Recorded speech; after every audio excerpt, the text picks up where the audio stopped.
Good evening, everyone. Could you take your seats, please?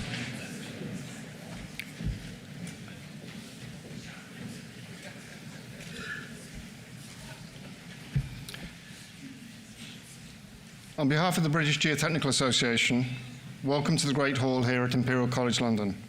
My name's Andrew Ridley, and I'm chair of the BGA. Before we start, I have some housekeeping. Could I ask you that if there are seats in the centre free, could you squeeze up a little bit to leave the seats on the outside free, because particularly down that side and that side, so that we can get people in if they turn up late. So just move towards the centre if you're able to.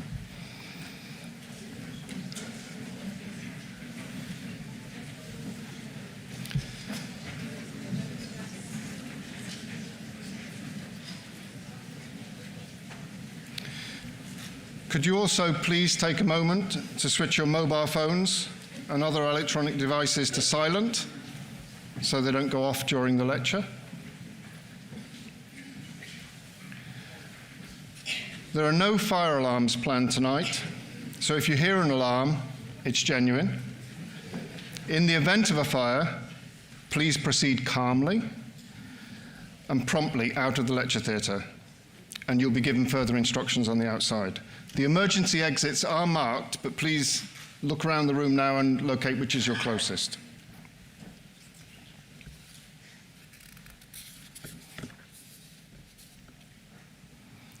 My Lord, ladies and gentlemen, distinguished guests, it's a great honour and a privilege to welcome you to Imperial College for the 62nd Rankine Lecture. As usual, tonight's lecture will be webcast live to an international audience, and I welcome our online viewers and also those in the Overflow lecture theatre here at Imperial College. Good evening to everyone.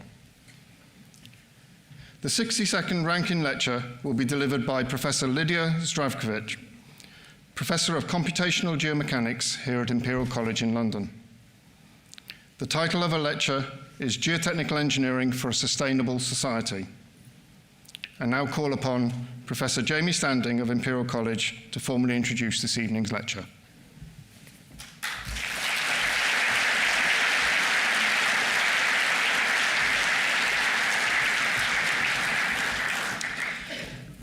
Good evening, everyone. It is a great pleasure and privilege for me to introduce my friend and colleague, Professor Lydia Zdravkovic, as the BGA's 62nd Rankine lecturer. Lydia Zdravkovic was born in December 1964 in Belgrade, Serbia, at that time part of the former Yugoslavia. Her father, Tomislav, was a construction craftsman and came from a line of craftsmen in a wider family. This traditional skill was also prevailing in her mother, Milica's family.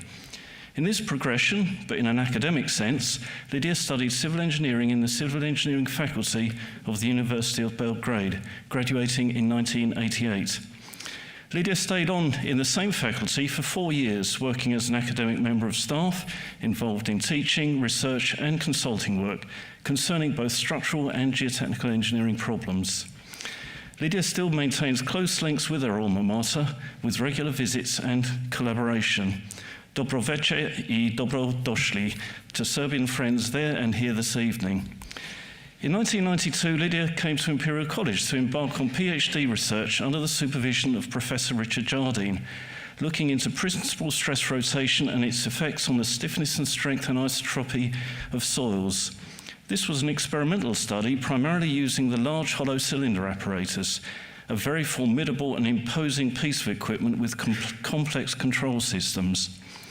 Lydia was keen to do experimental work as she had not had this opportunity before. She would be seen working intensely on it at all hours with her blue overalls donned and often wielding an equally formidable spanner used for tightening the multiple tie bar nuts that held the chamber down. Lydia successfully defended her thesis in 1996. Following her PhD research, Lydia stayed on in the section to undertake postdoctoral studies on the modelling of soil anisotropy in the context of offshore foundations and embankments on soft ground, working with Professor David Potts in the Imperial College Finite Element Programme, IGFEP. This marked a new and important phase of Lydia's research journey and the start of a very strong and rewarding working relationship that continues to this day. In 1999, Lydia was appointed as lecturer in the soil mechanics section, as it was then, senior lecturer in 2003, reader in 2007, and professor of computational geomechanics in 2013. In 2014, Lydia took over as head of the Geotechnical section, a post that she held very successfully until stepping down at the end of last year after nearly 10 years, working relentlessly and tirelessly to provide a committed service to the section and those in it, sometimes during difficult times, especially during the COVID pandemic. Lydia's research interests are wide, having an in-depth knowledge of both experimental laboratory testing and numerical analysis. She has successfully supervised numerous PhD researchers in these broad areas, which have expanded in various directions in recent years. For example, ranging from unsaturated soils, soil dynamics, problems involving soil structure interaction, and more recently, the modelling of temperature effects on soil behaviour with applications to buffers for the storage of nuclear waste and exploration of geothermal energy. Seismic performance of tailings dams is another, foundation systems for offshore wind turbines, and the effects of climate change on geotechnical structures. All of these have required the continuous and ongoing enhancement of IGFEP, for which Lydia has developed new solution algorithms, constitutive models, and boundary conditions involving fully coupled hydromechanical soil behaviour, and in recent years, thermo-hydromechanical modelling. We're going to hear about some of these diverse studies in her lecture this evening. Lydia has written over 250 academic papers and co-authored, with David Potts, 2 books on finite element analysis in geotechnical engineering, the latter being frequently cited and a standard reference to academics and practitioners alike. Testimony to the quality and value of Lydia's publications and research activities is evident from the number of invited lectures that she has given and awards that have been deservedly bestowed upon her. Of particular note are the Geotechnical Lecture in 2013, the Athenian Lecture in 2019, and the Buchanan Lecture in 2020, along with multiple keynote lectures in the UK and overseas. Lydia was awarded the prestigious ICE Telford Gold Medal in 2003 for the work with her co-authors David Potts and Professor David Hyatt on the effect of strength and isotropy on the behaviour of embankments on soft ground. She was also awarded the British Geotechnical Association Medal 4 times, 2008, 10, 12 and 20, and in 2017 the Fleming Award from the BGA Skanska for the PISA, which is Pile Soil Interaction Project for Excellence in Geotechnical Design and Construction.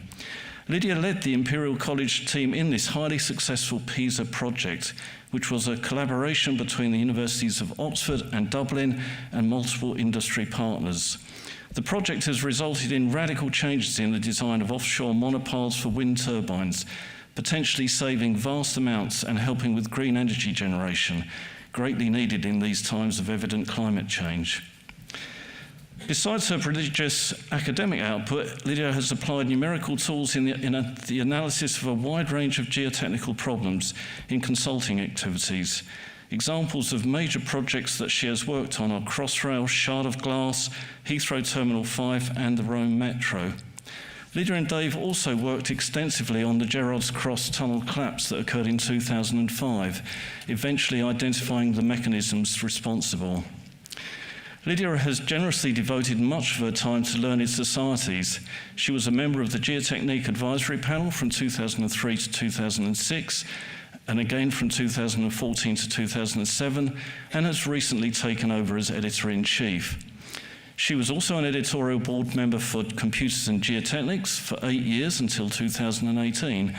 She is UK representative and a core member of the Technical Committee 103 for numerical analysis under the auspices of the ISSMGE, and has served on the BGA Executive Committee from 2010 to 2013. Lydia is not one who sits on such boards and committees for the associated prestige. She takes such commitments very seriously, and those who have experienced their interaction know that things get done when she's around. It seems fitting to say something about Lydia that those closer to her know. She's a caring and dedicated friend and colleague, always generous with her time and ideas. She shares these attributes with other academics, practicing engineers and friends across the world through many formal and informal links and collaborations. Many of us, along with many of her students and researchers, will have benefited from her personality as well as her academic acumen. Many of those former students have travelled here yesterday and today to see and hear her on this special occasion. Welcome to all of you. Lydia is very keen on sports and trained extensively in earlier days in basketball and judo. Like Lydia is, thankfully, she does not need to resort to the latter when in geotechnical arguments. Lydia is also a lover of mountains and the outdoors, frequently retreating with her sister Bilia to their beloved country village in southern Serbia, the home of their parents in earlier years. Lydia's family name, Stravkovic, which many struggle to pronounce, derives from the word healthy. And talking of healthy, I want also to note that Lydia is an excellent chef and host. Many of us have been fortunate enough to spend time with her on such occasions when she has cooked a wide array of delicious food in her usual very generous way. During these gatherings, the pivo, vino and slivovica flow freely, resulting in hearty discussions, past reflections and always much laughter. Živeli I hvala, Lydia. It is with great pleasure that I invite you now, Professor Lydia Stravkovic, to deliver the 60-second Rankine Lecture, which we've all been keenly awaiting.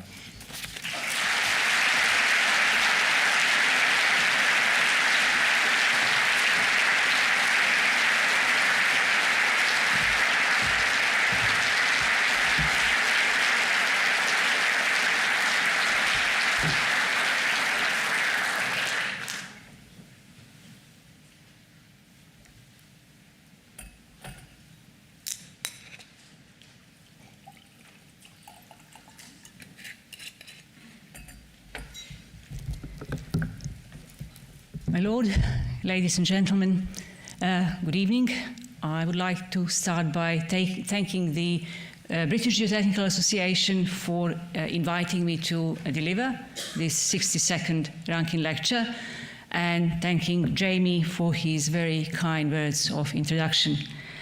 To open the lecture on geotechnical engineering role in creating a sustainable society, I quote here a definition, one of the first definitions of sustainability, meaning that it's meeting the needs of the present without compromising the ability of future generations to meet their own needs, devised and coined by the United Nations Committee in 1987, when the concept of sustainable development was first introduced. Since then, there have been a number of various definitions of sustainability, because it came to mean many different things in many different disciplines. And to set the scene of what I'm going to talk tonight, I will talk about the civil and geotechnical engineering role in addressing sustainable development sustainable development of the society, and some of the most pressing issues that we currently have to deal with, such as a reduction in carbon emissions, climate change effects, transition to renewable energy, and design life extension of existing infrastructure. Of course, geotechnical engineering is an integral part of civil engineering, because our structures either rest on the ground, are constructed in the ground, or are made out of the ground.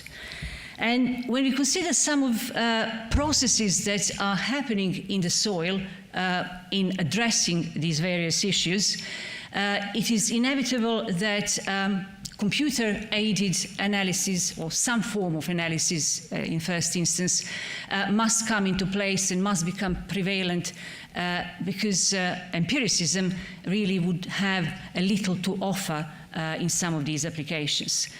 So we have defined here and categorized three challenges that we always face when using a computer aided design or applying computational analysis in design.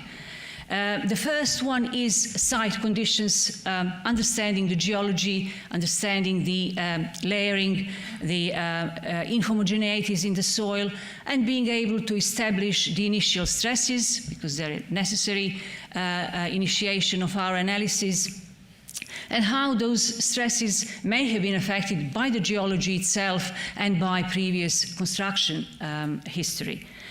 Then we have to understand the soil behavior. We need to perform field experiments in the ground, often then using empirical relationship to relate those tests to soil parameters.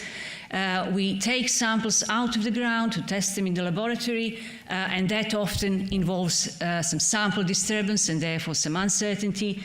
And from all of that, we apply then some limited set of stress parts to actually define how the whole soil continuum will behave.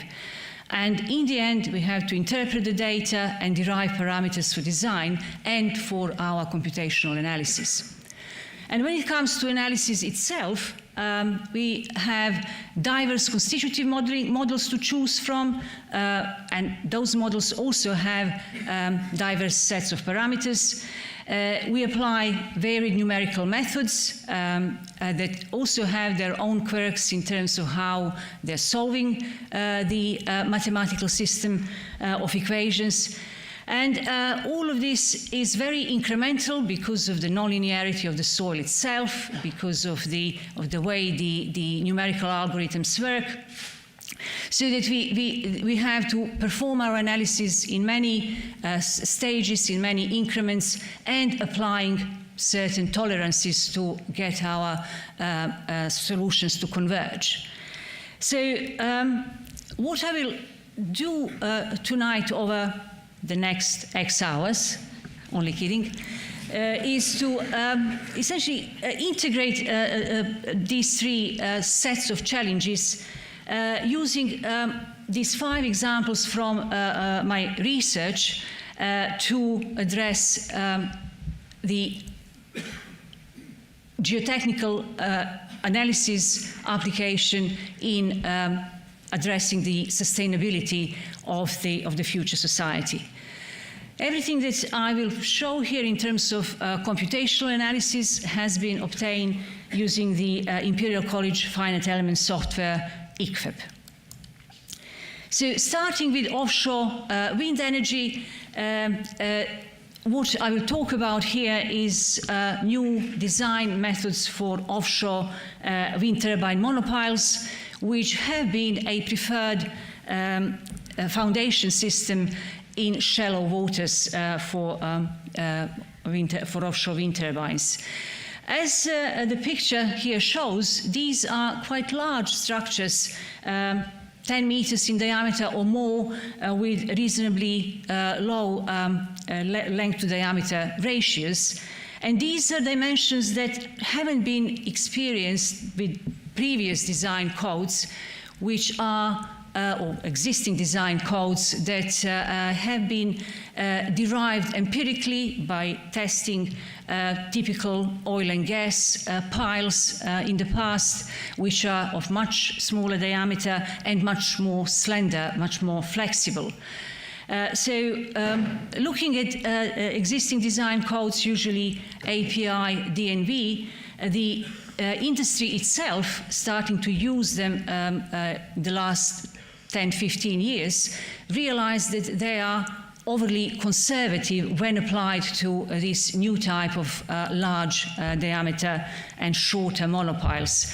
They assume they are simple methods based on a Winkler type approach calculations, and they assume the resistance offered by the soil from a laterally loaded pile to be provided only by the lateral distributed stress in the ground around the pile. So as the industry itself realized that this is not going to work if we want to expand into renewable energy and into more cheaper energy overall. And many attempts have been taken over the recent years, both in industry and academia, to improve the existing design methods.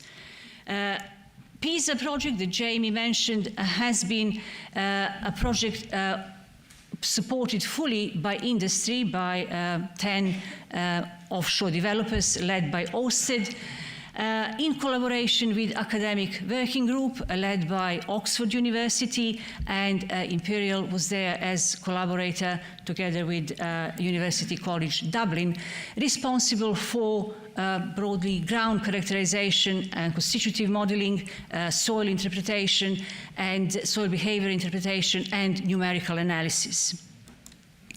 So the objective, the task of this PISA joint industry project was very simple. Let's try to develop more accurate and efficient monopile design methods, but also not recommend that a 3D analysis needs to be done for every single location of a wind turbine on a wind farm site. So therefore, the objective was also to try to make a new design method more rapidly applicable, so similar to a Winkler type method, if that was possible. It was decided that this new methodology wouldn't be derived directly from any pile testing, and obviously testing 10-meter diameter monopile would be impossible anyway, but that this would be a combination of some reduced scale pile testing and numerical analysis.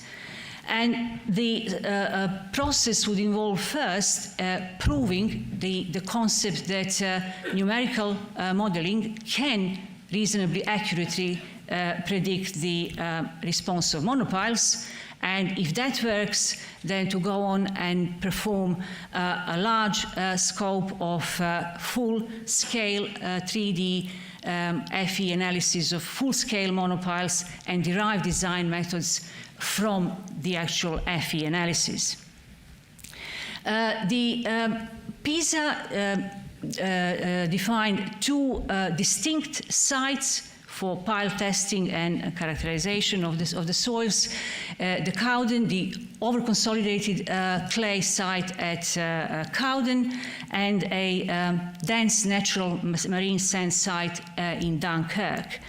And pile testing, shown here in sketches and in figures, comprised medium diameter piles of 0.76 meters and larger 2.2 meter diameter piles with some novel loading system, with piles being pulled at the top, where usually would be a location of a wind turbine nacelle, and a fully instrumented both in the embedded part of the pile as well as above ground.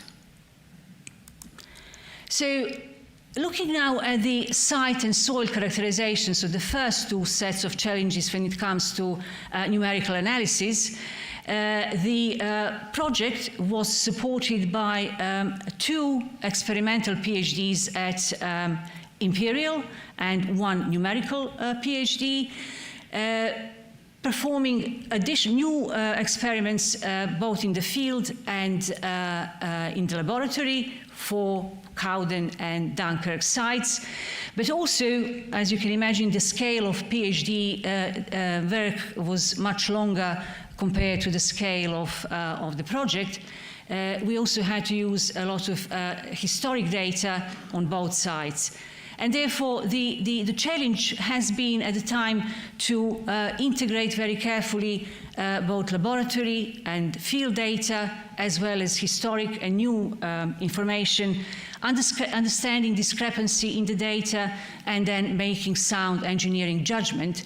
In this case, to interpret predominantly soil strength and stiffness, as governing mechanical parameters, because our finite element analysis will be either drained for analyzing the piles in Dunkirk sand, or undrained for analyzing piles in Cowden clay till. And these are examples of where the lots of judgment needed to be made, and I'm showing this data because I will come back to these profiles right at the end of my talk. So initial conditions are usually, as I said, difficult to interpret.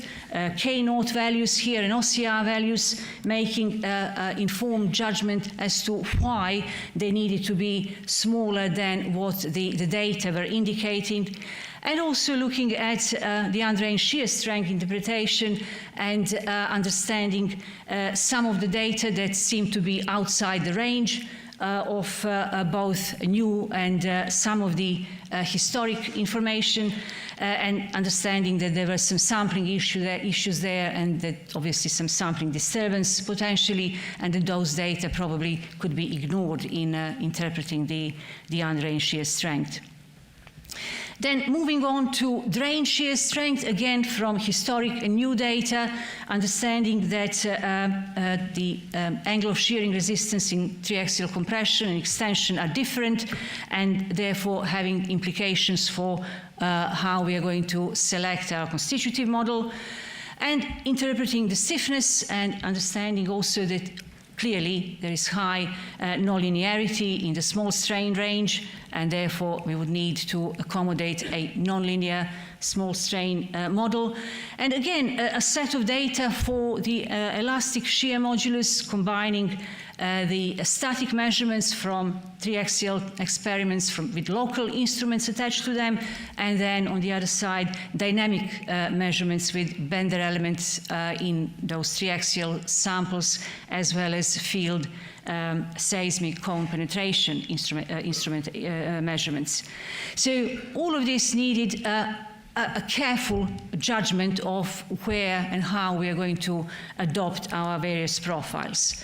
And the constitutive model then followed the findings from soil characterization, so using a modified chem clay that would be appropriate for a clay soil, but extended to, on the right-hand side here in the top left-hand diagram, reduce or limit the overprediction of strength in the material on the dry side by introducing a Walsh-Lev surface, then introducing the nonlinear small strain overlay to replace what is there in the modified chem clay model below the yield, and then adopted a Van Echelen expression to essentially prescribe Matsuoka-Nakai type yield surface in the deviatoric plane that would give us a reasonable variation of the angle of shearing resistance between triaxial compression and triaxial extension,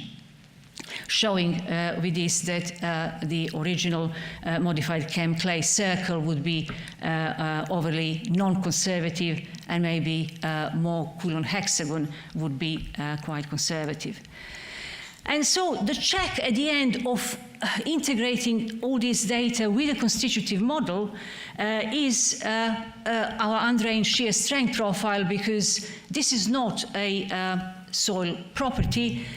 We are using an effective stress model, but the undrained shear strength can be derived based on the effective input parameter, effective stress type input parameters that the model requests. And the equation here shows that fortunately, a modified chem clay model has a closed form expression for SU depending on overconsolidation ratio, K0 normally consolidated, overconsolidated, kappa and lambda, typical critical state parameters.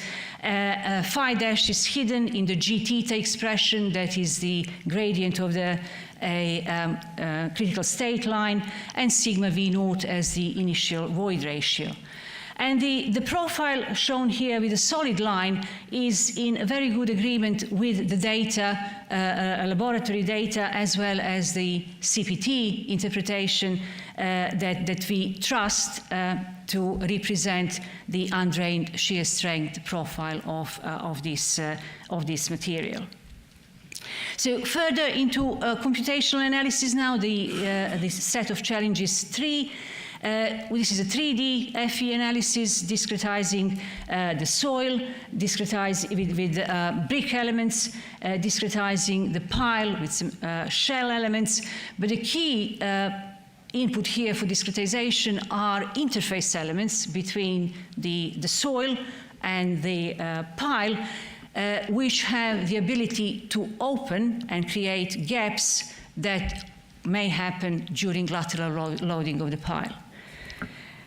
So what is then happening in our finite element governing equations? What we are using in terms of general formulation in this case is just a mechanical part of the formulation with a stiffness matrix kg and displacement degrees of freedom and the right-hand side load vector, and the soil properties that we need for this formulation, as I said, are shear strength and shear stiffness.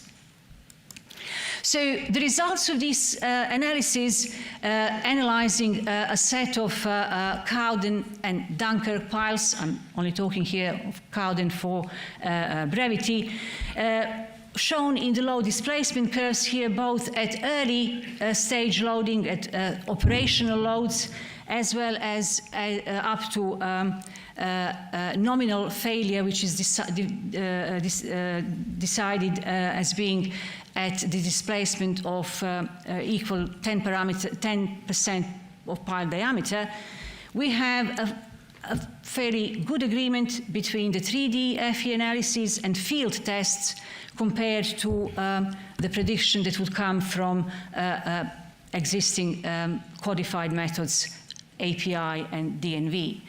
Also, looking at the embedded part of the pile, at the bending moment at a stage when bending moment is the same for API and 3D FE analysis and the measurements, so about 300 kilonewton meters. Again, we have a good agreement between 3D and interpreted bending moments, and API again is slightly deviating from these.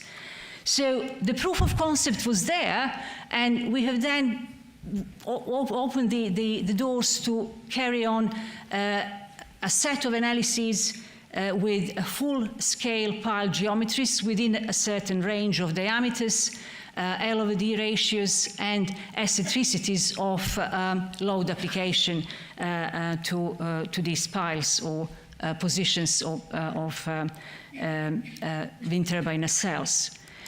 So in addition to the PISA project profiles, Dunkirk, Sand, and Cowden Till, in the extension of the PISA project, we expanded the homogeneous profiles to London clay as an example of a stiff, over-consolidated plastic clay, and Botkana clay as an example of a normally consolidated soft clay.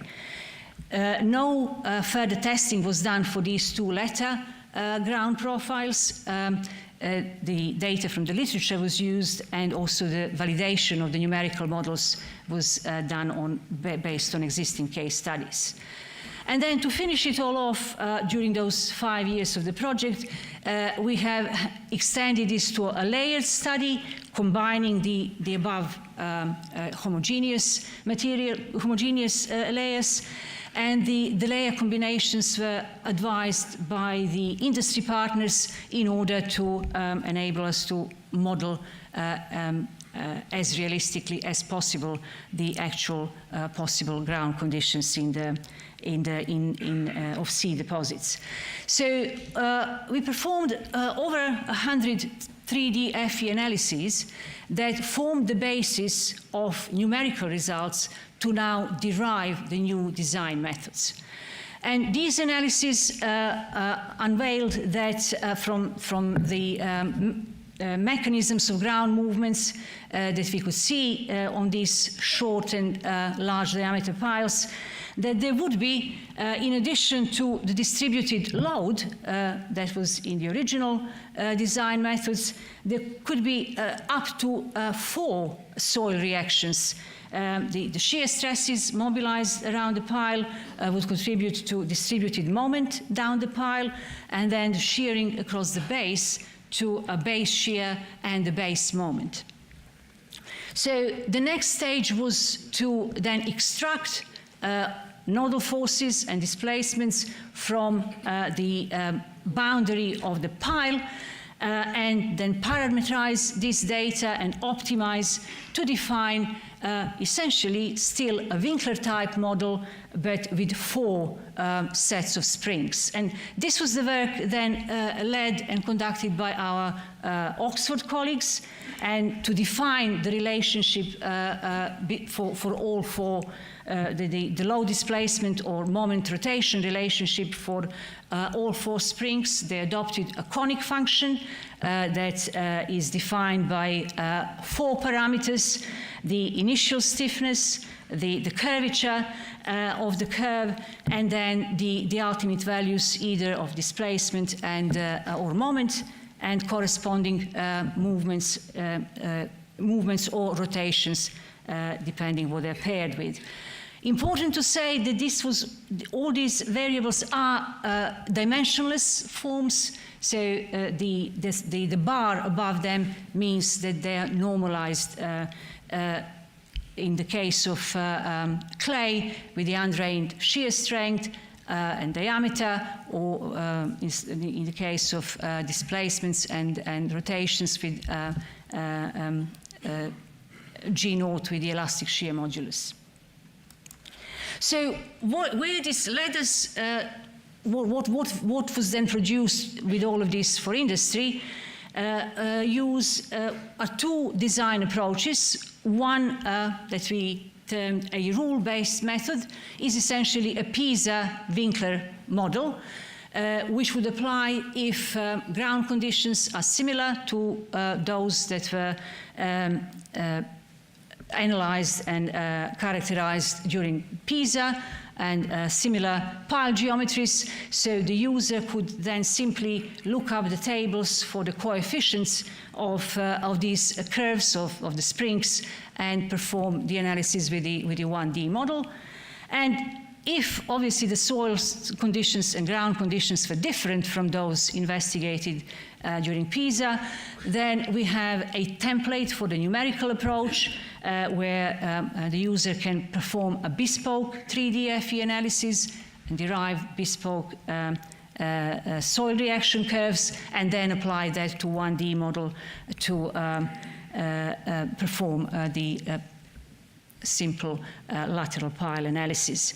And the methodology, the Winkler model, was also implemented in a commercial software for a wider use in industry. So on this example, in terms of sustainability, what we have shown here is that integrated soil site-specific characterization and numerical modeling managed to quantify the mechanisms of ground movement for these large and by then not fully investigated types of foundations, and develop a simpler surrogate model for daily design. And by industry's own account, the Pisa approach was credited with being central to increased efficiency of foundation design and reduced cost of foundations. So I move then to the next topic of reuse of existing infrastructure, again in the context of sustainable design and sustainable geotechnical engineering. What I have in mind here are building foundations where reuse may happen during the refurbishment or redevelopment of a building. for the purpose of saving costs, materials, and construction timeline, as well as looking at raising existing flood embankments to adapt them to climate change, which is manifested by more frequent and more intense rainfalls, as well as by the rise in sea levels, both of which can cause overtopping and breach of existing flood embankments. The technical challenge here is being able to quantify the current capacity of the ground to take additional load after structures have been in place for several decades, either foundations or flood embankments. And when we think now here about, again, soil characterization and constitutive modeling, in addition to strength and stiffness that always remains as a starting point, we now need to think about the long-term evolution of clay behavior in this case, because what has happened in the ground for several decades are transient processes of consolidation and creep. And the two graphs here show very simply our usual interpretation of the changes in the pore space within the soil, changes in the void ratio with time and with mean effective stress. And we can recognize the primary consolidation that is happening as a result of excess pore water pressure dissipation, and then secondary compression or creep that results from fabric changes under maintained load. So in the right-hand side diagram, we see when you come to point A on our normal compression line, the deformation just continues without the change in the mean effective stress. So this clearly reduces the volume, causes further deformations in the ground, but also, importantly, it leads to increase in undrained shear strength. So this is still a parameter that we are concerned with. And in terms of constitutive modeling, what we have developed here during the PhD of Teresa Bodas is take the concept of isotope viscosity and equivalent time framework developed by Yin and Graham and generalize that into a general three-dimensional constitutive model. The assumption being here now that an increment of total strain is a sum of elastic component and of viscoplastic component, where the viscoplastic component is defined by the function phi, the gradient of the loading surface and the time increment, of course, and the function phi defines the effect of the strain rate on the soil response. Model like this is still an effective stress model, and it accounts both for the effects of consolidation and effects of creep. Additional to mechanical modeling, we also have to think about the modeling of hydraulic conductivity in the soil when we now have transient processes in the ground. It is often the best link of permeability is to void space, to void ratio, but then that is often difficult to measure. And as a supplement to that, we often use the link between between permeability and the mean effective stress. So now our system of finite element governing equations expands because we have to add a pore pressure degree of freedom into the equation, and therefore we have now a matrix that has two components, has some cross-coupling terms, and has, on the right-hand side vector, has a flow of water. The soil properties now that we additionally have to determine and put in our analysis are hydraulic properties of permeability, as I already mentioned, compressibility of the pore fluid, and we obviously need a time step size for a coupled analysis, and that needs also to be in certain limits to enable a reasonable convergence of the process. So getting now to the analysis, some of the examples of the reuse of foundations. These analyses will be based on a case study of shallow foundations in a Botkenna clay, done by Imperial team here and co-workers. It involves two pretty much identical footings, two by two in area that were well instrumented in the 1990s, and the following tests were done to them.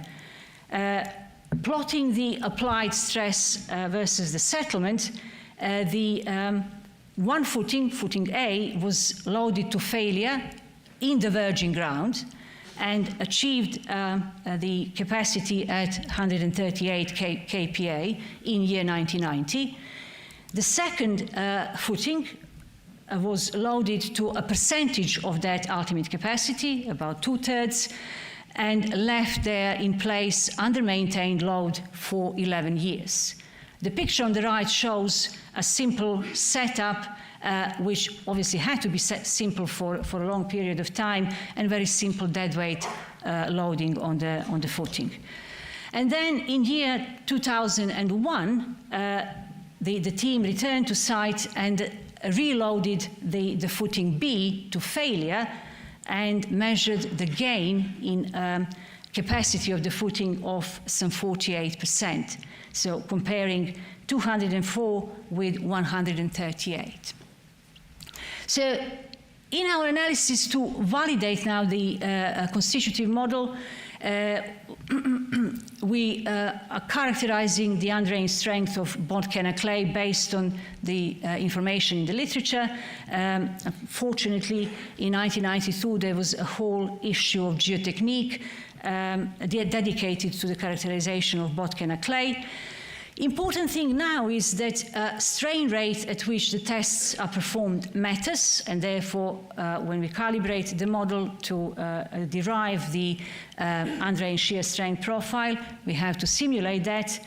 So the green line, the solid black line here represents an interpreted virgin underlying shear strength profile before any testing was done on the soil. We perform our analysis on this profile, so the short-term, practically undrained analysis, and the results, which are symbols, are matching. The results, which are the solid line, are matching well the symbols. Sorry, the results are the symbols, and the test is a solid line, and the model is matching that quite well. We also then load a footing to the same percentage as in the field, and then allow 11 years in our analysis for the transient processes to happen, for creep and consolidation. And we have, from the measurements, we have a settlement measured over 11 years with symbols, and the model is reproducing this settlement reasonably well. So what we don't have now, after 11 years, is the measurement of the new underlying shear strength. So we only have the prediction from the model. The dashed line here indicates by how much the soil has gained in capacity, and that profile will now govern what happens in test C, and performing the reloading the footing B to failure, we reproduce the measurement in situ. So this gain in capacity is essentially the capacity that is available for reuse, and it is 48, nearly 50% of what it was there initially. Now the question here could be, what is the contribution of creep and consolidation within this mix when we perform an analysis like this? And I'm showing here an earlier set results that we had with a similar study, with a similar size foundation, and very similar profile of soft clay undrained shear strength, where we performed an analysis in exactly the same manner as the Botkenna testing. So we loaded the footing in the analysis to various percentages of the initial capacity, 20, 40, 60, and so on. We allowed consolidation to happen because we used a modified chem-clay model on its own, so therefore just accounting for excess pore pressure dissipation. And then we reloaded the footing to failure, and on the vertical axis then measured the gain in capacity as a percentage of initial bearing capacity. So superimposing here the 64% from the Botkenna footing would indicate, previous loading would indicate only 25% gain in capacity due to consolidation. And therefore, the 48% that was measured on site is a contribution of creep. And therefore, the purpose of this is to just say that creep is not insignificant and therefore should not be ignored. We could obtain, and we did obtain, similar results by using still the viscoplastic equivalent time model and suppressing creep from developing. So this was then, we followed the footing studies with then analysis of flood embankments, and we concentrated on the Thames estuary because of the many trial embankments that were constructed there in the 70s and 80s following the big flood of 1953 that devastated the large parts of southeast England. Many reports exist from BRE experiments done at field experiments done at that time, both monitoring and site characterization, but most of the useful data that we obtained to be able to work with came as a courtesy of personal archives or of Dr. John Powell, which we gratefully acknowledge. The areas that we took our samples from Mucking Marshes and Dartford that are marked here in orange circles. And selecting here to present is a particular trial embankment at Dartford. It will become very clear in a minute why this particular embankment. It is ground profile is a soft alluvial clay underlain by gravel. It did have an old embankment, what we call here, previous embankment that was constructed at some point in the past, which wasn't of our interest, but we had to simulate it because it would have changed the conditions in the ground with its construction, stresses in the ground in particular. So this embankment was a two-stage construction of first constructing a loading berm very quickly in 1973, September 1973, for a couple of months, and then having a period of about 3 years of monitoring the settlements and pore pressures underneath this loading berm. And then after those 3 years, stage 2 involved a construction of the new embankment after some removal of the berm, and then 10 years of monitoring with extensometers, inclinometers, and piezometers. So it was, again, a prime example of having data to validate the modeling, but more importantly, what was done on this site was initial, obviously, testing, sampling to establish the undrained shear strength, which is presented here with gray symbols. And then before the stage 2 construction, After the berm was there for 3 years, the new sampling was conducted under the berm, and those samples tested again to establish the possible gain in undrained shear strength. And although there is a scatter clearly in both sets of data, there is a clear indication of the gain in undrained strength from these field measurements. So that was the attraction of looking at this problem in particular. So we start our analysis by calibrating the elasto-viscoplastic model with, again, the initial K0 OCR profiles and establishing this solid line as the profile in the analysis. We construct the berm, and the berm is held in place for 3 years. So we can then validate the model against the settlements underneath the berm. They were available for about a year and a bit, and the evolution of those settlements and most of the magnitudes are reasonably well reproduced by the model. So are the pore pressures measured at 2 locations underneath the berm, showing the build-up during construction and then slow dissipation over the period of 3 years. Again, the model is reasonably reproducing those trends.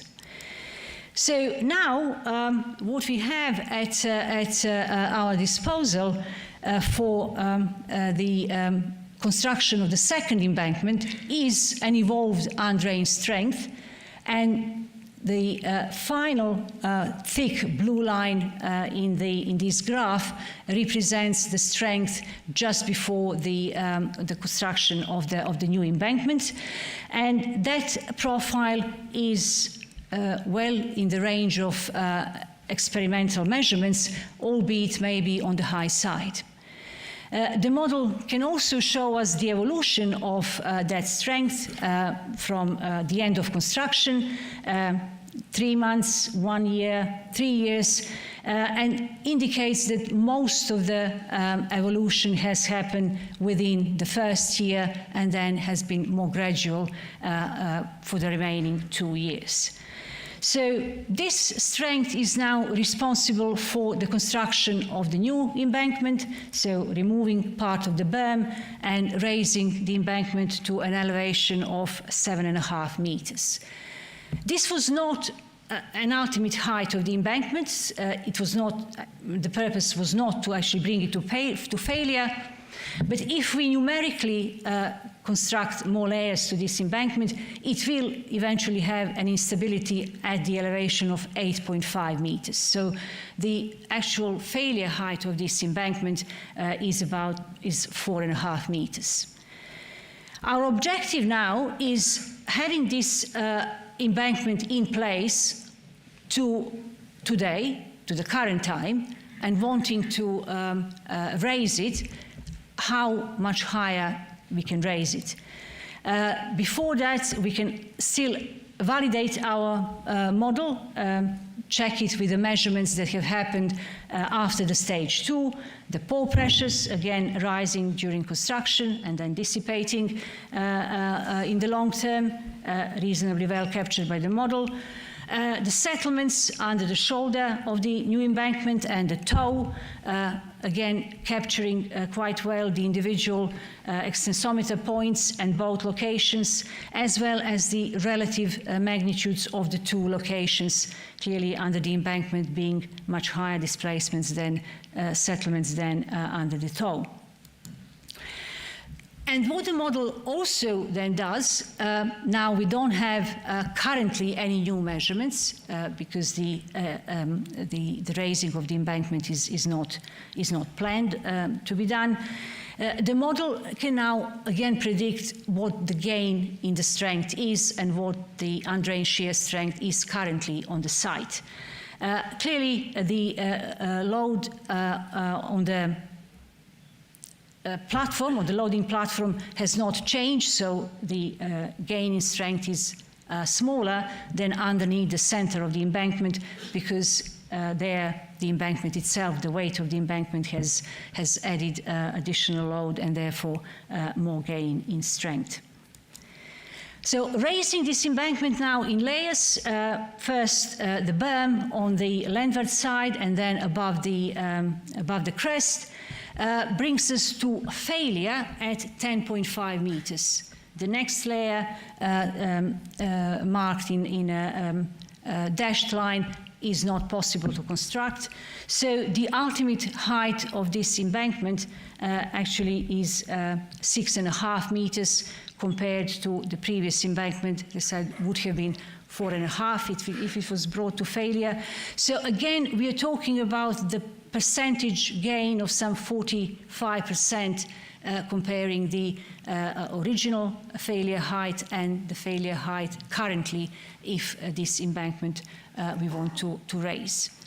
So to round up this part of the talk, creep deformation in clays can have a substantial impact on the evolution of their undrained shear strength with time, as shown by the actual case studies as well as the models. Modeling approach, and therefore, again, if we are thinking about a sustainable development, wanting to save on materials, structural materials, maybe adding some concrete or something else to be able to reuse foundations or flood embankments, then we first ought to explore and exhaust the capacity that the soil itself would have gained and then think about other things if necessary. The third part of my talk is now related to a life cycle assessment of infrastructure. I'm still in the field of infrastructure embankments and slopes, but now from the point of view that these are types of geotechnical infrastructure that are continuously exposed to atmosphere effects, and there is a vegetation that can grow on their slopes. So therefore, the vegetation maintenance becomes an issue, as well as rainfall-induced instability. So the technical challenges here are that these bodies, embankments in particular, are probably in an unsaturated state. We don't know their initial states because they're man-made bodies and there are no records of how they were constructed, compacted, and so on. And also we don't know their current state, although the current state we can measure, we can put some instruments and actually infer what is going on in the embankment. They suffer seasonal weather changes, and to be able to assess the life cycle of performance of these structures, we also need to have a rainfall projection in the long term, not just the current rainfall that we can, for which we can get information from weather stations. So in terms of what we do now numerically, soil characterization and constitutive modeling, if we are expanding into unsaturated soils, we need to essentially change our modeling to unsaturated framework. We have adopted the Barcelona basic framework and extended upon it in various instances of development, starting with Kostis Georgiadis during his PhD, and then Katerina Tsiempousi.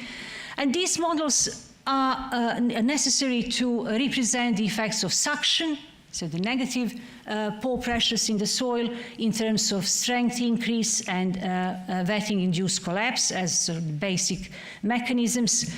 But also in terms of hydraulic behavior, we have to now introduce new parameters like soil water retention behavior, which links in this diagram, for example, a degree of saturation with suction, and needs to account for how the soil is behaving during drying and during wetting, so when there is evaporation and there is infiltration in the soil.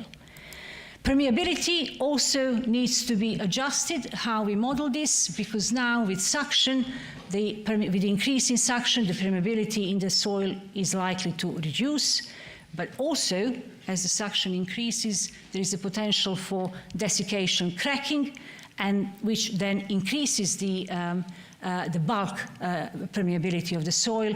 And what we do here is so have a dual activation of the model that in terms of desiccation cracking is dependent on the tensile principal stresses in the ground. So further to this, we have to think about boundary conditions, because they have to be now special to deal with atmospheric effects.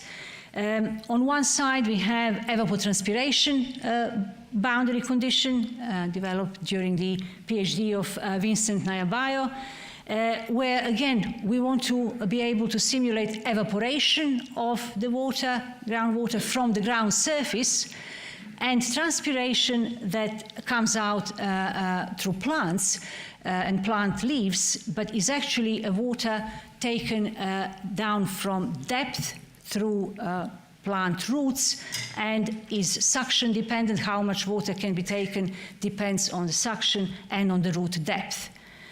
So quite a non-linear boundary condition that needs to be developed. Precipitation is another one, again developed during the PhD of Phil Smith, and that is also a dual boundary condition that needs to automatically decide whether the water can infiltrate into the ground, depending on, again, suction controlled permeability, or whether it will pond and run off. So quite a few new imports into the finite element formulation.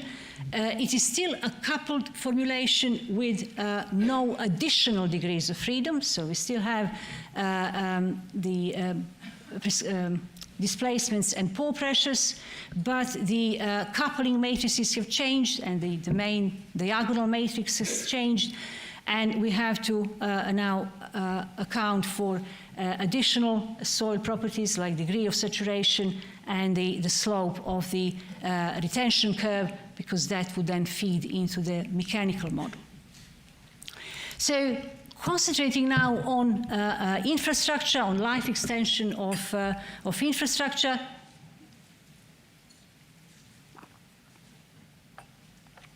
An example that we are using here is a rail embankment in Essex.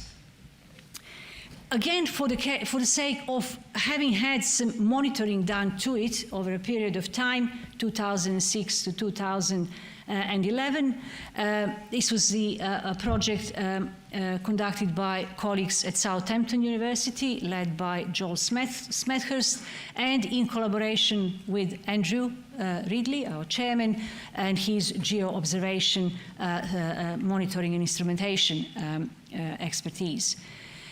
This embankment is a typical infrastructure embankment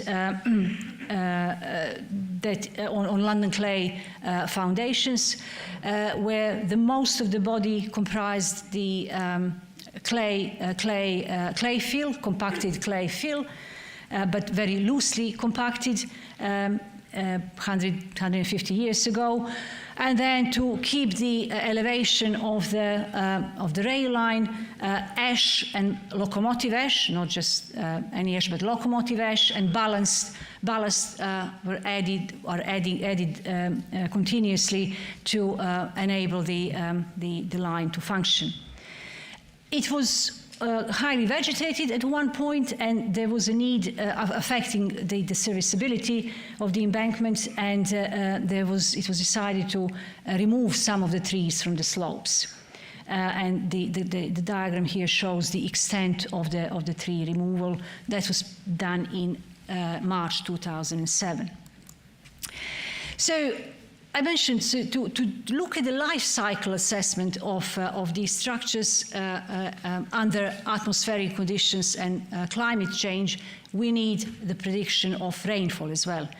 So to do this, we haven't done this ourselves. We collaborate with our colleagues in the department, in the Environmental and Water Resource Engineering section, Professor Christian Onoff in particular.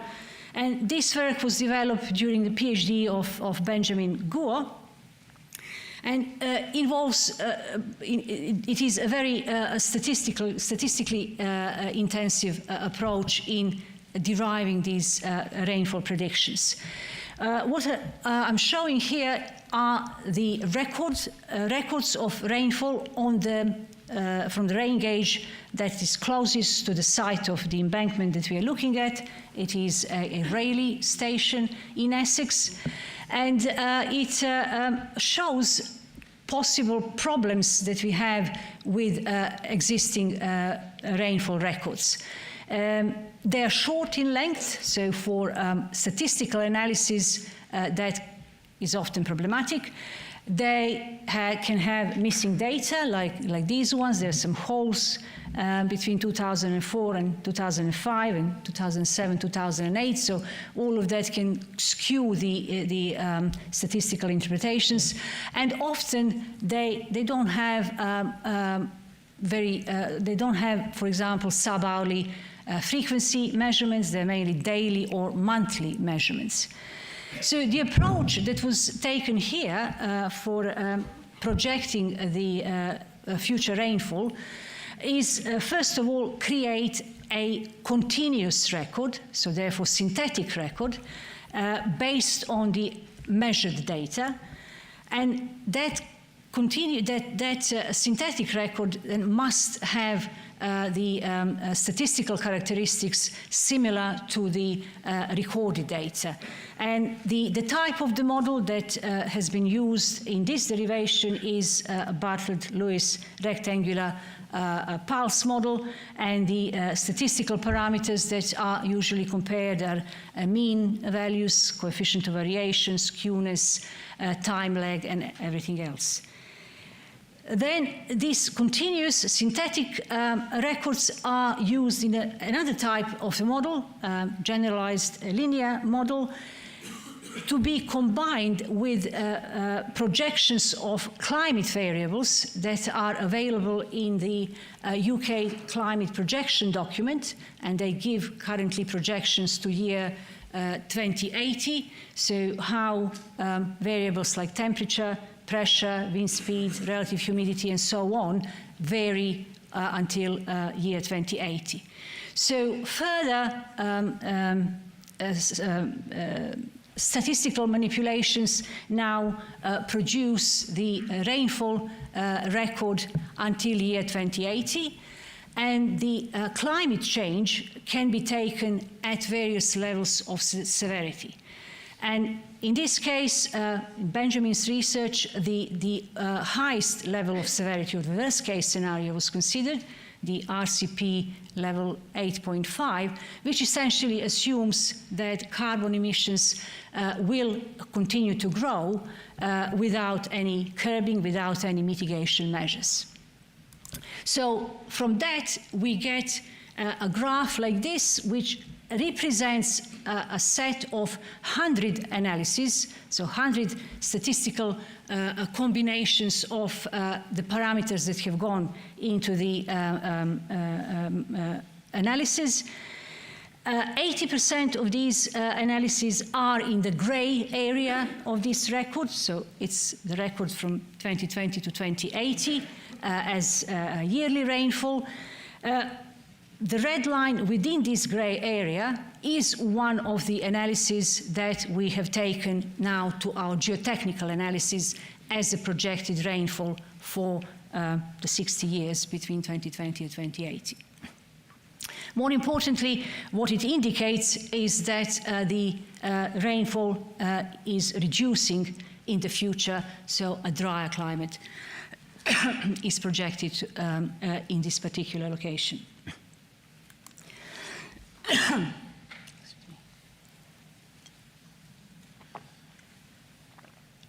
So now with the geotechnical analysis, as I said earlier, the initial state of the embankment is not known, So the approach that we have taken here that was developed also previously for infrastructure slopes under Katerina Tsiempusi's research starts from scratch, starts from greenfield conditions when this was a agricultural land, and we then apply several years of monthly averages of a typical annual rainfall to establish a steady state pore pressure profiles in summer and in the winter initially. We then construct embankment, allow some grass also to grow on the embankment over a period of 1 year, so London clay fill, railway ash and ballast. And then we allow 25 years to year 2006 for not just vegetation, but deciduous trees to grow with a certain root depth. We then have, between year 2006 and the current year 2020, which was the time of Benjamin's research, we have 14 years of applying the actual record that was recovered from the weather station. We will simulate the tree removal, and then from 2020 to 2080, we will apply with unchanged boundary conditions, we will apply the projected rainfall of 60 years. So again, we are using the measurements, so the part of the modeling where we have measurements to validate the model, to have some confidence in what we are doing. We are taking here a vertical cross-sections in mid-slope of the embankment and comparing the vertical deformations of the embankment over a period of that year before the trees were removed. So March 2006 on the time axis to March 2007. And overall, the model is capturing this settlement reasonably well. The patterns of vertical deformation can be explained by the contours of pore pressures in the embankment, which essentially are suctions, so positive values. Following the red dots for the timeline, the September 2006 on the left-hand side shows large suctions in the embankments, therefore leading to shrinkage and settlement that we see in the graph. And then by the time we get to March 2007 through wet period, the rainfall would have reduced those suctions and promoted swelling and heave. Then we have the tree removal at the end of March 2007. And if we go now to September 2007, on the graph, on the top graph that now shows the vertical movements over the period of 4 years, March 2007 to March 2011, we see that in September the suctions have actually not changed much because the trees are not there to take the water out during the summer, so very little heave compared to where the suctions were in September 2006. And then by March 2008, the embankment is quite depleted from suctions, quite saturated, and the heave starts to develop quite actively until the end of the monitoring period. And again, the model is capturing that reasonably well. So from then on, now we have no checking of anything, no further measurements. But with these agreements, we have some confidence in what our analysis is doing. So now, briefly, just taking some assessment snapshots from this period until year 2080. So what we are looking at here are horizontal movements at the same mid-slope vertical cross-section through the embankment. They're grouped, the profiles are grouped for the summer and winter period, and the lines of the same color, they're annual lines, but they're grouped per decade. So what we can see from here is that from year 2007 to 2009, so immediately after the tree removal, we have quite the black lines, we have quite a bit of development of lateral movements, and that continues. Most of the ratcheting is in the subsequent decade, and is projected to happen even in the current decade, 20 to 29. All the pink lines are having still quite a large rate of horizontal movement. But then there is the progression of the horizontal deformation continues, but is much more grouped and not as intensive as in the last 20 years. So what we see here, how to use this type of picture that we are getting from this assessment, what we can see clearly that there are some slips developing between the ash and the London clay fill, as well as the fill and the foundation soil. So again, an assessment of how serious this is and whether any mitigation measures may need to be applied is the purpose of this life cycle assessment. And mitigation measures may well be the regrowth of vegetation on the slopes. We can also look at stability and examine what may happen with a large storm coming on the embankment with respect to antecedent conditions. And what we have identified here is the wettest summer, the wettest summer and the dry summer, so August 2014 and September 2069. The maximum recorded rainfall on this site, past rainfall, is 95 millimeters per day. So in the assessment here, we have essentially numerically determined first the global factor of safety for the embankment slope before the storm in both cases, and it is 1.6 for the wettest summer and 2.12 for the driest summer, and that is clearly explained by much larger suctions in September 2069 than August 2014. And then after the storm, we can make similar assessment, and in the wettest summer, we see that the factor of safety hasn't changed because the embankment is already quite saturated and very little water has penetrated, but very little rainfall has penetrated into the embankment. Most of it has run off and disappeared. On the contrary, in the dry summer, with high suctions in the embankment, the rainfall has depleted those suctions, so it has penetrated the body of the embankment and reduced the factor of safety, so it is still sufficiently high, but it has dramatically reduced from 2.1 to 1.6 due to rainfall. So the antecedent conditions here play a big role on the estimate of the stability, as obviously we have known from other studies.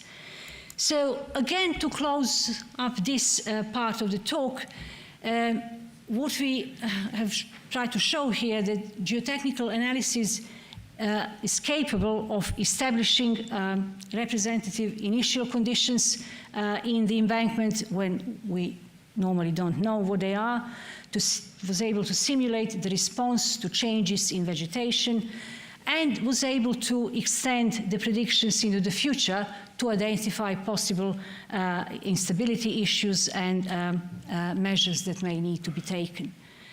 Now, the question here is, can we validate, how do we validate our analysis in the future, how we enhance the model? Clearly, the monitoring is becoming very important in this type of assessments, and monitoring needs to happen not only temporarily, while something is being built, but also in the very long term, if we are going to actually have confidence in performing this life cycle assessment analysis and being able to even upgrade them in the future with data science approach that is currently emerging in geotechnical design.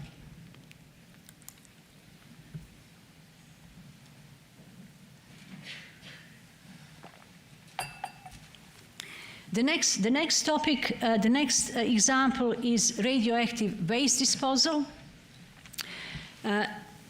This is something that is very topical at present in the UK, across Europe and internationally. Although it is only a small part of radioactive waste that is problematic, shall we say. There are vast sources of radioactive waste from medical uses, industrial uses, research uses, the defense activities.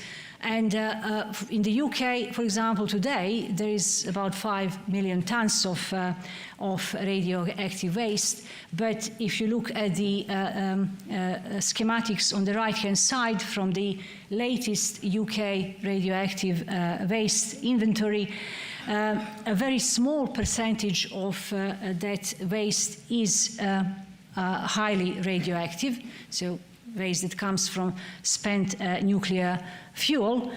And that is the waste, as I said, problematic because it has a high, very long life of radioactive decay. It is also the waste that generates energy, and energy generates high heat. At present, in the UK, most of the waste is stored at shallow depths, and the proposal for the high-level waste, and possibly some of the intermediate-level waste, is to bury it in the deep geological repositories. Schematically, again, there isn't a deep geological repository constructed yet anywhere in the world, but there has been a lot of research very much for the sensitivity of the problem that has been conducted over the last 2 or 3 decades.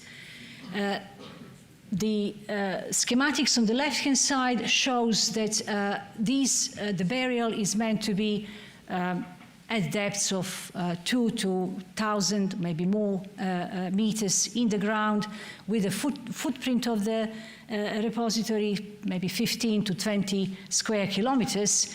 And the horizontal bars in this underground scheme essentially represent disposal tunnels with multi-barrier systems to protect potentially from any escape of radionuclides in the future. The schematics on the left, on the right, is showing the first level barrier, which is the canister itself, where the nuclear waste is stored. And then the canister is surrounded by compacted bentonite, blocks of compacted bentonite clay. So for high-level waste, this is the material, the protection buffer material that is envisaged. And then the third-level barrier is the host rock itself, the natural environment. And there are obviously thermohydromechanical coupling going on in the buffer and in the host environment. So the technical challenges here are multiple. The sketch here shows the cross-section of the host rock on the right-hand side, the canister on the left-hand side, and the buffer, the compacted bentonite clay in the middle. Bentonite itself is in an unsaturated state. It is compacted to some high dry density. From the right-hand side, the water ingress from the host rock is expected to essentially rehydrate the bentonite and therefore cause the swelling from the wetting and healing, sealing of the construction gaps.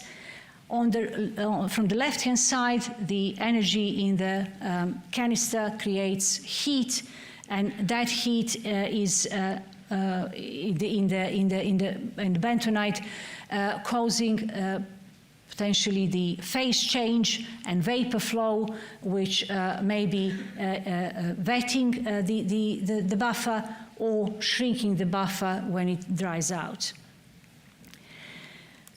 The bentonite itself, in terms of its behavior, in its S-compacted state, and when performing on it a mercury intrusion porosimetry experiment, may show a double porosity structure, so the concentration of pore size of higher pore diameter and a concentration of a lower pore size diameter. And this, during the resaturation, may lead to the larger pores, macropores, completely disappearing, and the concentration of the smaller micropores increasing. This has to be taken at the level of a constitutive model, whereas the processes above have to be taken into the level of finite element governing equations. So the objective for the buffer design is for hydration to promote swelling and sealing of construction gaps and mobilization of design swelling pressures. And the existing international experience is based on many laboratory scale experiments, so starting from learning from the simplest experiments in a controlled manner in the laboratory, moving to scale model tests in the laboratory, and then full-scale prototype experiments in the field. And of course, numerical modeling, trying to capture that behavior and hopefully be able to predict things in the future. Our experience of the past 15 years has been in developing numerical tools, working closely with the UK's Nuclear Waste Services, being part of the European and international, actually, Engineered Barriers Task Force led by the Swedish National Waste Management Organization, SKB, and being part of a large, again, European project, Beacon, that was led by, again, key European waste management organizations for the purpose of looking further at bentonite evolution. So, in terms of soil characterization and constitutive modeling, we are remaining in the unsaturated framework here, so the model that I already introduced remains there as the main framework. This is developed during the PhD of Giulia Ghiardistri, but this model now has to be enhanced by the double porosity facility, where macropores represent the pores between the clay aggregates, and micropores is the pore space inside the clay aggregates. Both structures, both void ratios are summing into a total void ratio for the material, and the elastic volumetric deformation of the microstructure is contributing to the plastic deformations, volumetric plastic deformations of the macrostructure via the interaction function. So again, several new parameters coming into play to have to determine for analysis. The system of governing equations is now expanding for thermohydromechanical coupling for unsaturated soils in this case. So we have now a temperature as an additional degree of freedom, and what we call now here a 3x3 matrix with many additional parameters to account for vapor, to account for buoyancy, and so on. And the two new groups, new columns of properties to be determined for analysis the thermal conductivity, volumetric heat capacity, coefficients of thermal expansion, and then properties for vapor. So the number of variables that we need to deal with here is increasing quite substantially. And this is just to show that essentially if we go further and include the possible chemical processes that may happen in the bentonite and in the host rock because of groundwater composition or any other chemical effects, as well as if there is gas there under pressure. So we are going into the thermohydromechanical, chemical, gas coupling with 2 additional degrees of freedom and the 5x5 matrix. And if there is any more to come, then really it won't go into a single slide. So hopefully won't be necessary. But this in itself is getting very complicated. So where's our learning? What I aim to show here is, again, the learning process and validating the tools, developing the tools and validating them to be able to deal with all of this in the future, because the design lives for these structures are uncomparable to what we have in traditional geotechnical designs. We are talking about thousands of years of design life for high-level nuclear waste. So starting with the usual experiments performed here would be either a free swelling test to see the expansion to evaluate the expansion of compacted bentonite, or constant volume tests with in an odometer type cell where we can measure the swelling pressures due to wetting, due to hydration, because we have a hydration boundary there, and we can measure both axial and radial stresses. The bentonite here has a certain initial suction and has a certain initial relative density. So the objective of the analysis is to validate the model and predict and ascertain whether it can simulate reasonably the evolution of those swelling pressures in the middle diagram with time, and more importantly, whether it can reproduce the maximum swelling pressure. Because this type of experiments is used also to reproduce the diagram on the right, maximum swelling pressures against the dry density of bentonite, as these are very quick design curves of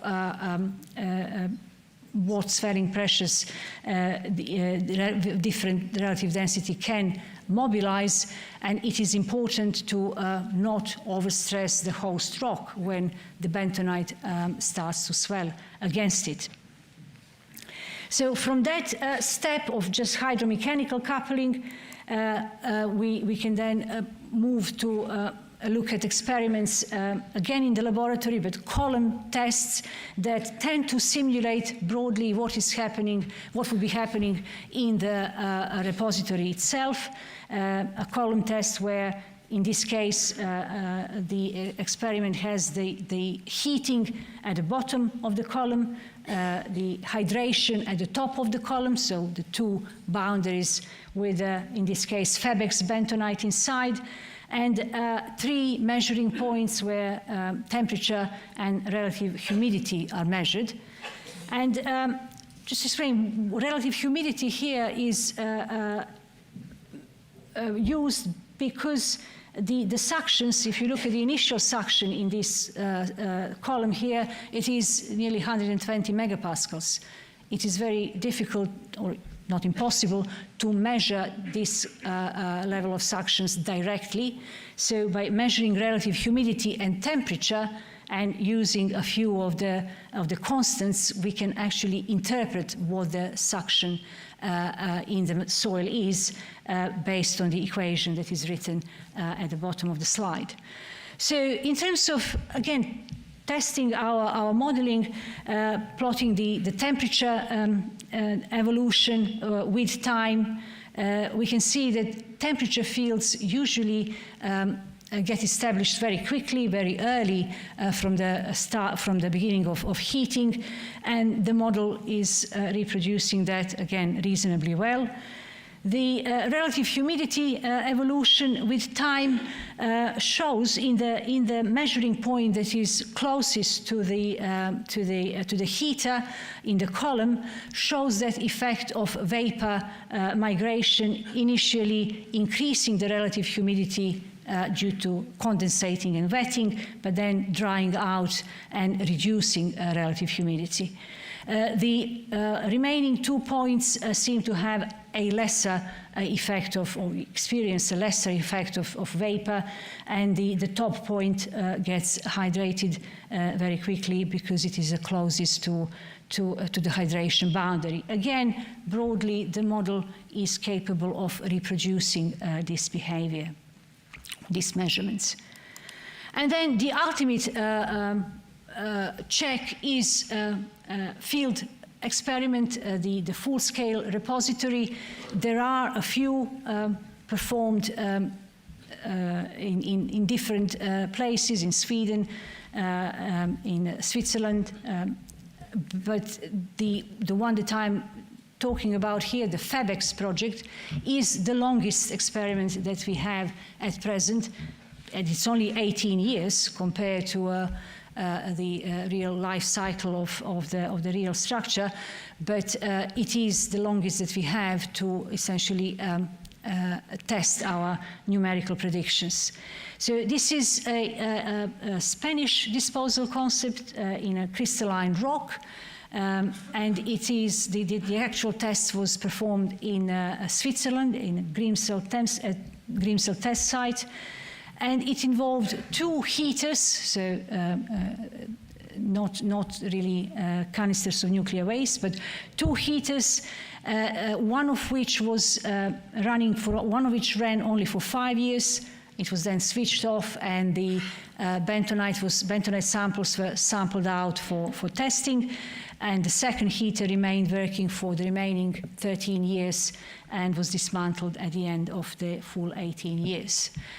The objective of this, the main objective of this project was to essentially have a record and testing of thermohydromechanical evolution of the buffer itself, although there is clearly an information there about the rock, but the buffer was the main purpose. And then at the 2 dismantling stage, so at the end of 5 years to the end of 18 years, the samples were taken, samples of bentonite were taken from the tunnels and tested to essentially establish more closely what is the state of the barrier. So here is just a picture to show the cross-section, the transverse cross-section of the FABEX setting. 3 rings of bentonite blocks around the heater. The thickness of the ring is 0.69 of a meter. And you can clearly see the gaps, which are the construction joints that should get sealed off with bentonite rehydrating and swelling. We have performed here axisymmetric analysis, although for this, what I'm showing here is axisymmetric, but we have done also 3D analysis. The detail, I'm showing here just the detail around the buffer and the canister and the heaters. The rest of the mesh is there, but I didn't show it because the detail would be lost. A very fine discretization of the finite elements across the thickness of the buffer to facilitate the various processes that are happening as accurately as possible. So looking at some results, they are available. There was 600 instruments installed in this experiment, and they are shown here in the cross-sections. Number of cross-sections were instrumented. These particular slides will show a cross-section F2. as it goes through, as it passes through the heater. And instruments were placed usually in each of the rings, as well as at the contact with the interface with the rock and interface with a heater. And looking at temperature distribution over 18 years, the sensors right on the heater develop obviously full temperature, the temperature limit of 100 degrees C, and then the field decays as it as it approaches the rock. Again, the temperature field established very early in the experiment, within the first 6 months possibly, and the model here reproduces quite accurately the actual temperature gradient across the thickness of the buffer. The relative humidity in the same section shows, again, the interesting thing here is for that duration of time, looking at the data, some instruments stopped working, some new instruments being added, some bits of data missing. So all of that has to be taken into account when actually first just trying to understand the data. And what the data and the model show here is that outer rings that are close to the interface with the rock are hydrating very quickly and reaching almost 100% of relative humidity. The middle ring has some scatter in the sensors, but again the model is reproducing that with reasonable agreement. And then the inner ring, the ring around the heater, it shows again at the beginning the consequences of vapor flow with some initial wetting, then drying, and then wetting again. The radial pressures, the radial swelling stresses, again looking at their evolution as a third quantity that was the objective of monitoring here. Shows some, in terms of the model, shows some difference in the predictions at the beginning of the tests, but then all three measurement points in the analysis are developing the same gradient of pressure mobilization, which agrees with gradients of measurements in various rings, although again the certainty of the data in one of the outer sensors, the inner and middle ring were actually sensors were installed after the first 5 years, so therefore they're still picking up the pressure. But by the end, by 18 years, the design swelling pressures seem to be achieved as well, of about 6 megapascals. So finally, looking at the post-mortem analysis of the state of the buffer in terms of validating the tools. So this is how the samples were taken. During the dismantling, the layers of bentonite were removed, and then exposed surfaces were sampled along 6 diameters, and those specimens were then tested for dry density, for interpretation of dry density, water content, relative humidity, and degree of saturation. And I will here show just a snapshot of one of those, the degree of saturation, but trying to compare how the buffer evolved in terms of degree of saturation between 5 years and 18 years. So the graphs show the radial distance on the horizontal axis and sections that are either completely in the buffer or have the canister inside the buffer. The reason for this is to see the rates of evolution, the rates of hydration here, and what degrees of saturation were achieved. The comparisons is done because the heater 1 was not there at the end of 18 years.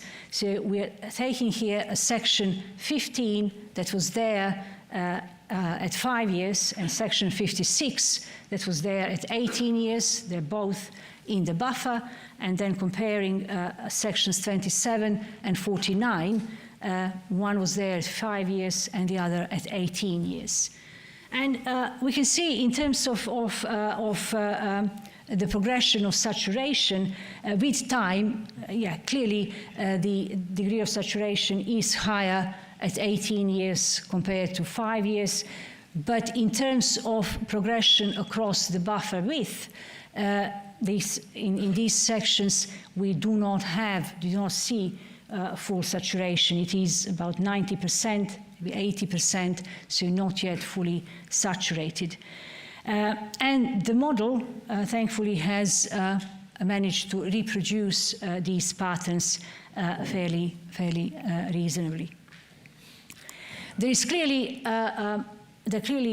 implications for the rock design, and just a brief example here, interpretation of how the rock is suffering from having this insertion.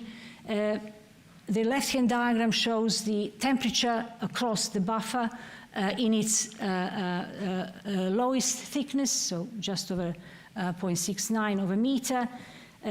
From the heater to the rock, there is loss of temperature, but it leaves about 40 degrees centigrade or just less at the rock interface.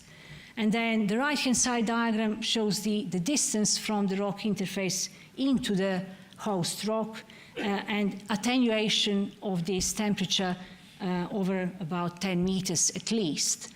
And parameter like this, for example, will be important when it comes to thermal dimensioning of the repository as the indication of what should be the minimum distance between the canisters in order not to overdry the host rock and cause other problems.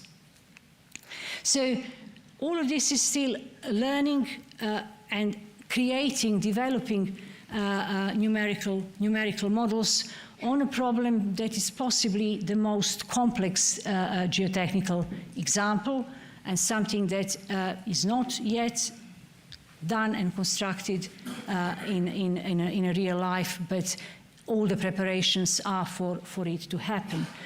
So we are talking about long design life, multi-levels of coupling, and obviously demanding both governing equations and constitutive modeling. But we have shown that geotechnical analysis has the role here to accommodate this complex phenomena. It is validated over a short period of time and essentially is currently being used to look at what may be happening in the long time. So I come now to the last part of my talk, going to data-driven design. And the reason for this is going back to the PISA example, the test piles at Cowden, where I just summarize now the number of variables that we had to determine for the finite element modeling that we applied there. So defining initial ground conditions with pore pressures, K0, OCR profiles, and so on. The constitutive model itself, compressibility, lambda, kappa, new parameters, strength, compression and extension, small strain, stiffness, degradation, at least 2 parameters. So we're talking about 15 parameters that the model calibration had to integrate with laboratory and field data and apply informed engineering judgment to account for the uncertainty in data. And we were able then to developed a 1D Winkler model as a surrogate to a 3D analysis. And I'm just showing again these profiles because they were profiles for which we had most uncertainty in interpreting them.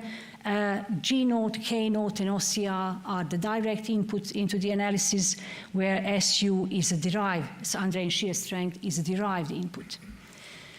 So what we are, the predicted low displacement curves for this particular pile, which is a large diameter pile, were equally good predictions as the examples that I showed earlier. What we are now going to do here is apply a Bayesian inference to this type of problem, and just briefly explaining why perhaps we want to use data science in geotechnical engineering. The complexities of problems that we are dealing with from examples that I selected to show here tonight are continuously bringing new variables of soil behavior to determining design. The variability in data sets also render uncertainty in the derived values of the design parameter. And performing a lot of 3D finite element analysis to perform a conventional statistical analysis is probably quite expensive to do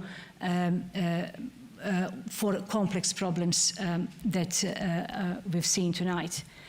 Now, why Bayesian inference? Why we're going for this approach? First of all, it can work with small data sets, and it can also then integrate small data sets of observations to produce a best estimate of variables. It can uncouple interconnectivities of variables, and it can also give forward predictions to support the observational method. So what we are now going to do is to take just 3 of the variables that we have for the analysis of the Cowden piles, G0, K0, and OCR, and we are going to prescribe, and this is an informed decision, the range that we would give to these variables to vary within.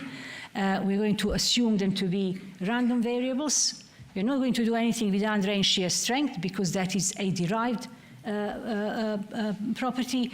And we have performed here 36 new 3D FE analyses, which I refer to here as set A, on this pile with combinations of G0, K0, and OCR. And this forms a database of low displacement results, FE results, for training a surrogate model within this Bayesian inference. Now, very briefly, how will this work? Now, what we are going to do. From the measured data, it is pointless trying to simulate, to reproduce this very exact curve because it has strain rate effects. So we selected 9 sets of data at the ends of rest periods because the rate effects should have dissipated by then. And we are allowing G0, K0, and OCR some initial guess of their distribution, which in this terminology is a prior distribution. Observations, so these blue crosses, data from these blue crosses, are added to surrogate model at selected stages in terms, in this case, of forces and displacements, and these are variables y. And the with these new observations, the Bayesian inference produces new, more concentrated distribution, posterior distribution, and the maximum a posterior estimate of the variable.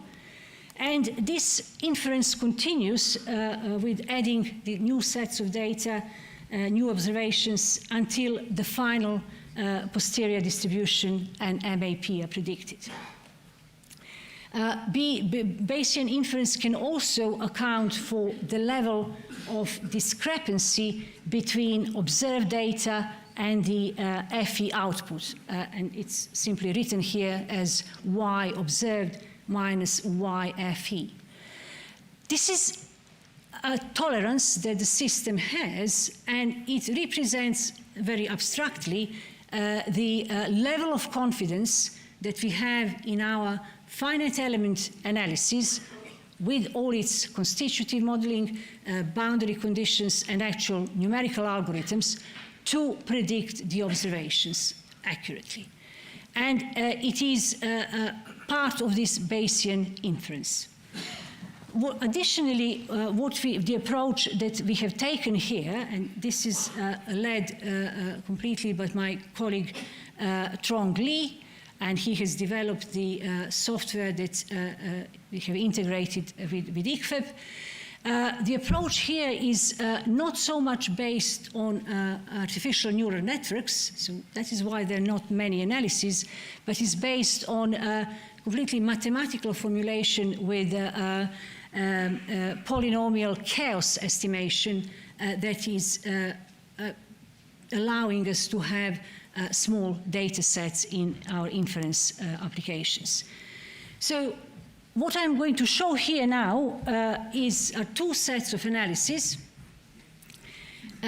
One I will call simply an analysis where we have a low discrepancy between observations and FE results, so that is a high confidence in our FE analysis, and the other we have we assume that we have high discrepancy between these. The analyses themselves are actually quite accurate and have tight tolerances. These are the analyses that we performed for PISA project. So that is the set A. So what we can see from here, on the left-hand side, when we have high confidence in our FE analysis, our FE results, if we take just a first set of observations into the Bayesian inference into the surrogate model, the re-evaluation of parameters of our variables G, K, and G naught, K naught, and OCR is performed. It is obviously matching the observations, and the Bayesian inference produces the red circles for the future stages, for the further stages which have not yet happened. And they are immediately from that very first set of information, they are already quite accurate, with a small boxes indicating some uncertainties in the pilot response.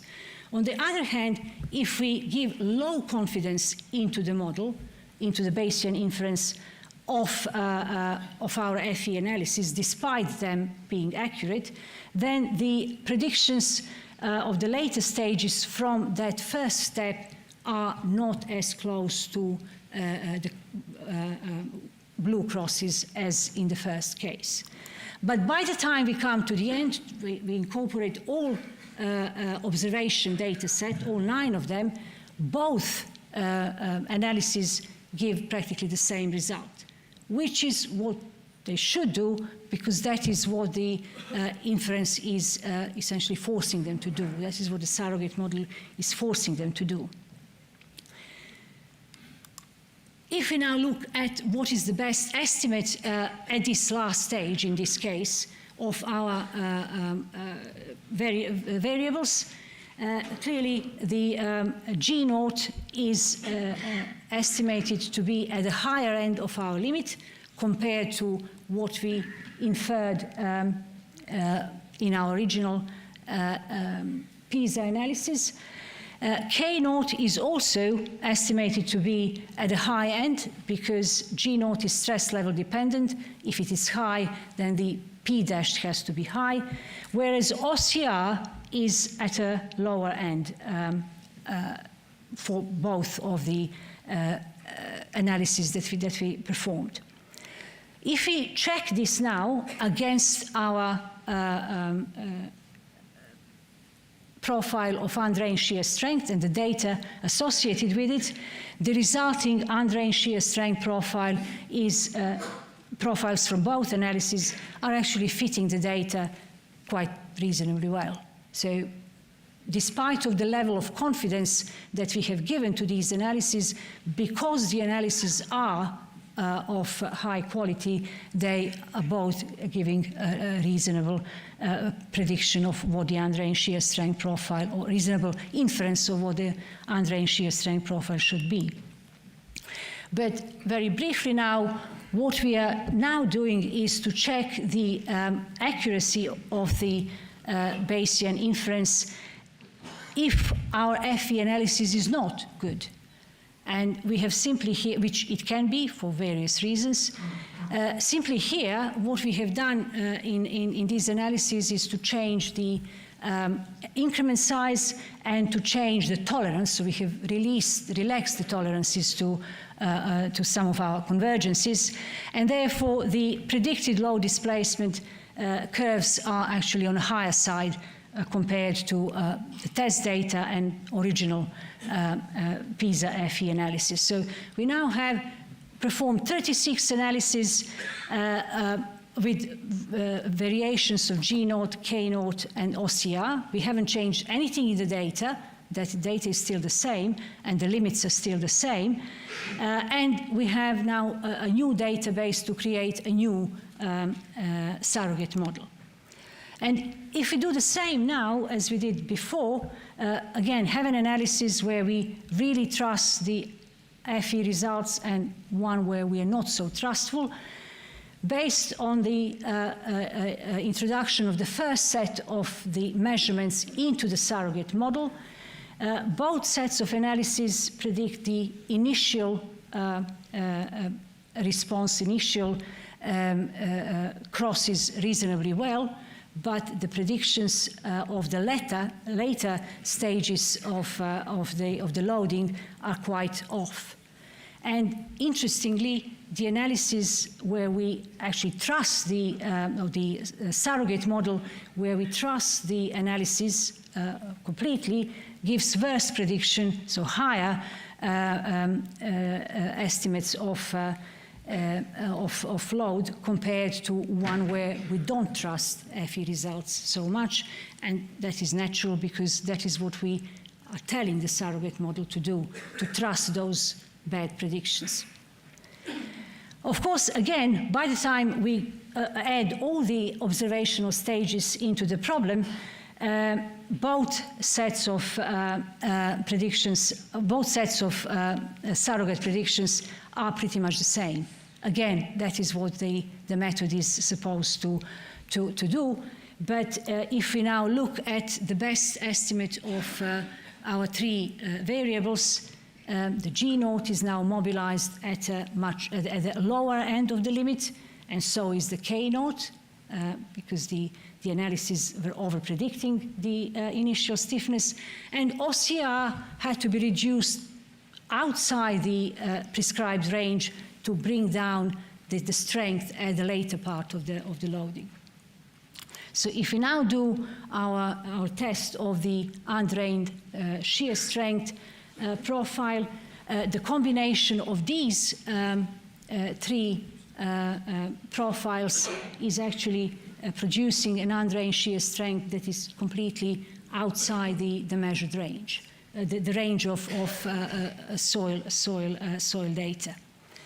So the issue now is if we perform analysis, FE analysis with these four sets of inferred profiles of G0, K0, and OCR, they all give predictions both in early loading and up to nominal failure that are very similar to the blue crosses, very similar to the original PISA analysis that was manually derived or humanely derived parameters. And just looking at these predictions, we wouldn't know any worse if we don't go back to the data and actually check what the surrogate model inference means for the parameters when checked against the real data. So to round up this part of the talk, it appears to me that this data science approach is potentially very powerful. And like 30 years ago, when I became part of the UK geotechnical community, finite element method was emerging in geotechnical design, and it was similar hype about it as changing the standard practices.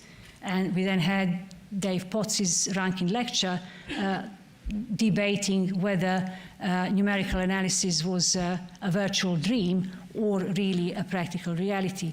So I think here, with the data science approach, we need still the same period of time, maybe not as long, because we know a bit more now, of testing and evaluating these approaches, because they do still rely, they're numerical, so they still have to rely on sound ground models, soil data, and competitive finite element database. So just finally, to conclude the lecture,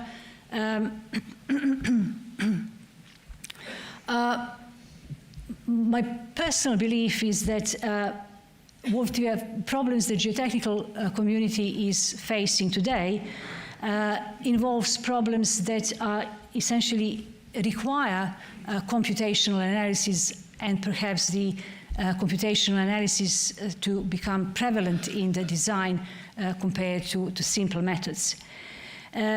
Computer-aided analysis is pivotal for some of the currently pressing issues on the examples that I showed. But as I mentioned already, it has to rely on realistic ground models and reasonable predictions, reasonable interpretation of the soil data, and robust numerical algorithms. With long design lives of infrastructure that we have to expect and reuse the infrastructure that we already have, monitoring, in my view, becomes very critical, because without that, getting the continuously validating and verifying modeling approaches would not be possible. And data-driven approach has the potential to assist a more automatic manner with these complex interactions and increasing numbers of variables. And on this, I would thank you all for your attention this evening, and I like to acknowledge many people here, but there are too many of them to name them all by name on a single slide.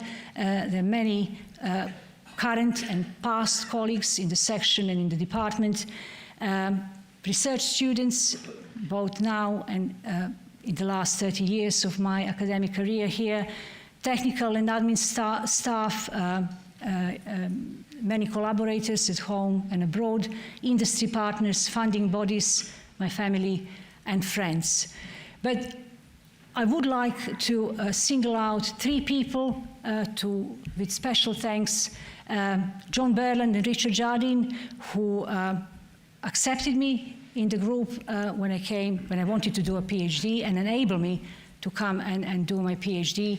And then Dave Potts, with whom I have worked most closely for the past 30 years at Imperial.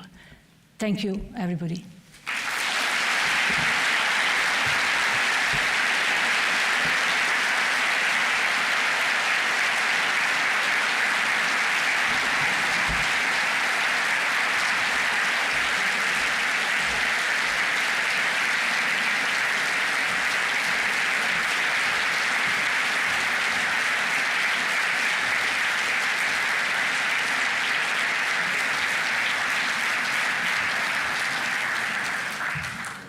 Thank you, Lydia. And I now call upon Professor David Potts from Imperial College to give the official vote of thanks.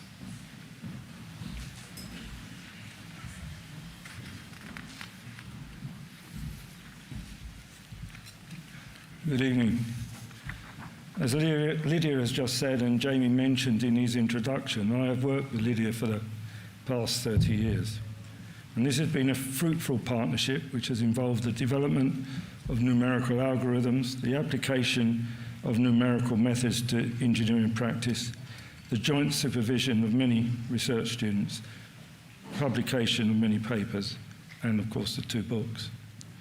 I was therefore delighted when she was asked and accepted to deliver this 60-second Rankine Lecture.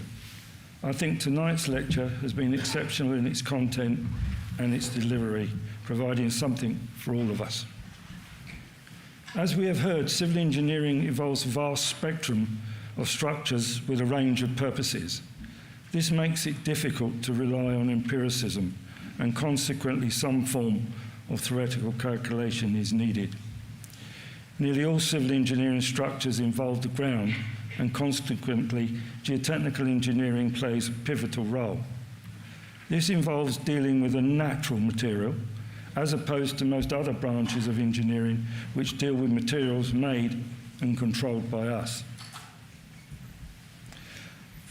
For most civil engineering structures, a relatively large volume of ground is involved, most of which is hidden from view. The ground is made of soils which essentially consist of 3 phases, gas, water and solids, which influence their behaviour along with the size and distribution of the solid phase. The behaviour is highly nonlinear, being stress, strain, strain rate and temperature level dependent. For an analysis to then be performed, the initial conditions in the ground relating to stress, strain rate, pore pressure, temperature and over-consolidation ratio must be estimated, and the soil behaviour, mechanical, hydraulic, thermal, must be expressed in a mathematical form to be used in the numerical analysis. The numerical analysis themselves are approximate, involving incrementation, iteration and a whole bunch of tolerances. Lydia allocated these issues to 3 challenge sets. In each set, a series of questions needs to be resolved. However, in my experience, when trying to answer these questions, further questions emerge, which when investigated create even further questions and uncertainties, many of which are difficult to answer due to the lack of appropriate information. We end up in a spiral. At some point in this process, it is inevitable that you must stop with many questions unanswered. However, it is choosing the point at which you do so that is problematic, as sufficient and appropriate information needs to be extracted to enable realistic answers, albeit approximate, to be obtained to the original questions. Tonight, Lydia showed that sound engineering judgment and appreciation of soil behaviour and numerical analysis is essential in this respect. She has explained that it is important to quantify the initial conditions and in particular how these conditions vary spatially. She has demonstrated that it is essential that the main facets of soil behaviour relevant to the engineering structure under consideration should be reflected in the choice of constitutive models. Her experience in both laboratory testing and numerical analysis has enabled her to speak with authority on this. The examples that she has presented are based on real engineering problems. The degree of coupling has increased with each example, as has the complexity of the numerical model, and perhaps the uncertainties in the outcome. They represent some of the most advanced analysis that are currently possible. In all cases, validation against field data has played an important, perhaps pivotal role. Lydia ended her lecture with an example using the data-driven approach. This new approach seems to have considerable potential and provides an excellent additional tool, especially when used as part of the observational method. However, as Lydia has shown, it still relies on realistic and accurate numerical analysis. The 3 challenge sets have not gone away. In fact, it seems a 4th set may potentially arise, as the new method also involves approximations and tolerances. In this respect, the situation is similar to that when I arrived at Imperial in 1979 and Professors Skempton, Bishop and Vaughan suggested I developed expertise in numerical methods, as they seemed to think that it offered considerable potential.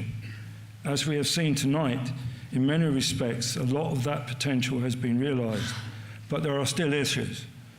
Challenge set 3 still exists. It also took many years to overcome some major drawbacks in the methods. In addition, we still have the adage that garbage in leads to garbage out, which unfortunately assumes that we can define what is garbage in. Sometimes this is obvious, but other times it can be obscure.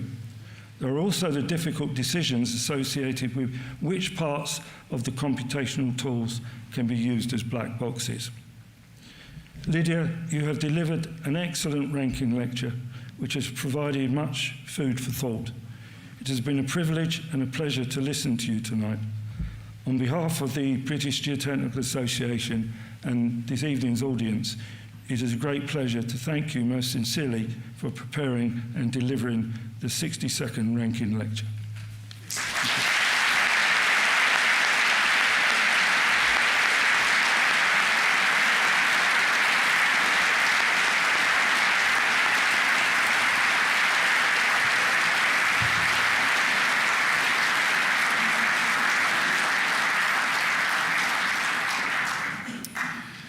As you know, this lecture is followed by the Rankine dinner in honour of Lydia. And for those of you who have purchased tickets, the dinner will be preceded by a pre-dinner drinks reception in the senior common room, which is where we had the coffee beforehand. For those of you not joining us at the dinner, no, should have some slides here. No. Could I have the final slides, please?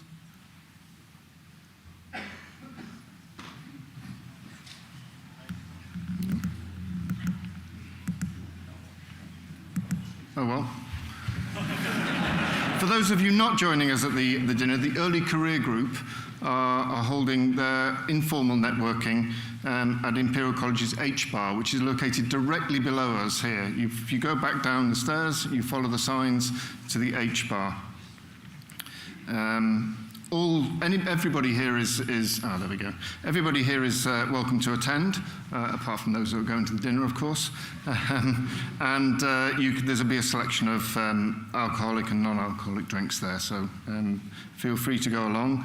We're grateful to Atkins Realis, GeoQuip Marine, and Geotechnical Consulting Group who sponsored the drinks, and it's on a first-come, first-served basis, so I think make sure you get there early.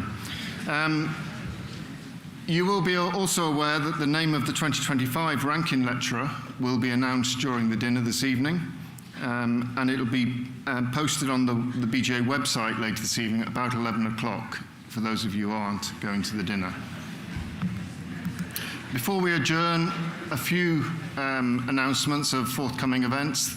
The early career group are running a very interesting and useful series of talks on the Manual of Geotechnical Engineering. These are being given by the authors principally and cover the updates to the Manual of Geotechnical Engineering that has recently been revamped. The next one of those is on the 17th of April in the Skempton building, where you had the talk this afternoon. And then the one after that is in Leeds on the 1st of May. As for BGA events, our next official event is with the BTS and the Engineering Geological Society. It's on the groundwater lowering for the construction of the Kilsby Tunnel on the London to Birmingham Railway. This was the winner of the BGA Case Histories Prize in 2023, and it'll be given by Mike Crimes and Martin Preen on the 18th of April. And after that, our May meeting on the 16th of May is the winner of the BGA Medal Prize for last year, which is being given by Professor Richard Jardine, Dr. Ken Vink, and Dr. Roisin Buckley. Both of those will take place at the Institution of Civil Engineers. And a reminder that the annual BGA conference and an AGM will take place on the 12th of June this year at the Institution of Civil Engineers. We have an interesting programme in the morning, principally around rock mechanics, which we haven't done in the past, so I think that will be an interesting, and create an interesting day. And a final reminder that this is the 75th anniversary of the BGA, and we'll be formally celebrating that on the 15th of October at the ICE, and that will be followed by the dinner, the BGA dinner, and this year the honoured guest is Professor Lord Robert Mair. So finally, I wish you all a very enjoyable evening. A safe journey home. Thank you and good night.